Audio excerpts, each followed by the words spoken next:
பண்டைய தமிழர்களுடைய ஆட்சி நீதி மரபுக்கு ஒரு உதாரணம் செங்கோலை சொல்லலாங்க. செங்கோல் அப்படிங்கிற அந்த வார்த்தைக்குள்ள ஆழமான கருத்து புதிஞ்சிருக்கு. செங்கோலை நம்ம சென்மை பிளஸ் கோல் அப்படின்னு சொல்லலாம். சென்மை அப்படிங்கிறது நேர்மையான, கோல் அப்படிங்கிறது ஆட்சிங்க. நேர்மையான ஆட்சி அன்றைய பண்டைய தமிழர்களுடைய வரலாற்றுல இருக்கணும் அப்படிங்கிறதுக்காகத்தான் அந்த செங்கோல் வழங்கப்படுது. அரசர்கள் முடிசூடும் பொழுது அவர்களோட கையில செங்கோல் வழங்கப்படும்.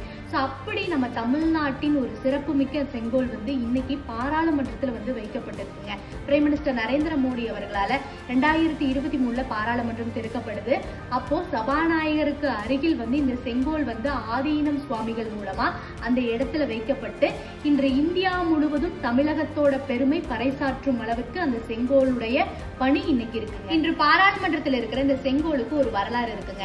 1947 நம்ம பிரிட்டிஷ் கிட்ட இருந்து சுதந்திரம் வாங்குறோம். அதுக்கு ஒரு அடையாளம் வேணும்ல. அப்ப என்ன பண்ணலாம்னு யோசிக்கும் பொழுது ராஜாஜி அவர்கள் சொல்றாங்க, இப்ப மன்னர்கள் எல்லாம் இந்த ஆட்சி மாற்றத்தின் பொழுது முடிசூடும் பொழுது அவர்கள் கையில் செங்கோல் கொடுக்கப்படும். சோ அந்த மாதிரி நம்ம நேரு அவர்களுக்கு செங்கோல் கொடுக்கலாம் அப்படின்னு சொல்லி முடிவு பண்றாங்க. இந்த செங்கோல் நம்ம தமிழ்நாட்டிலேயே செய்யப்படுதுங்க. கிட்டத்தட்ட ஒரு 5 அடியும் மேல நந்தி உருவம் பொறிக்கப்பட்டு தமிழ் எழுத்துக்கள் எல்லாம் பொறிக்கப்பட்டு இந்த ஆட்சி மாற்றத்தின் பொழுது, அதாவது நம்ம சுதந்திரம் வாங்கும் பொழுது நேரு அவர்களுடைய கையில் இந்த செங்கோல் கொடுக்கப்படுதுங்க, திருவாடுதுறை ஆதீனம் அவர்கள் மூலமா. அதன் பிறகு நேரு அவர்களின் மரணத்திற்கு அப்புறம் அவர் பயன்படுத்தின பொருள்கள் எல்லாம் ஒரு மியூசியம்ல வச்சிருந்தாங்க. சோ அங்கதான் இந்த செங்கோல் இருந்துச்சுங்க. நிறைய பேர் பாக்குறவங்க எல்லாம் ஏதோ ஒரு ஸ்டிக் அப்படின்னு நினைச்சிருந்தாங்க. சோ அந்த அளவுக்கு நம்மளுடைய செங்கோல் அந்த இடத்துல புதைந்திருந்தது. அதாவது நம்மளுடைய வரலாறு அந்த இடத்துல புதைந்திருந்தது.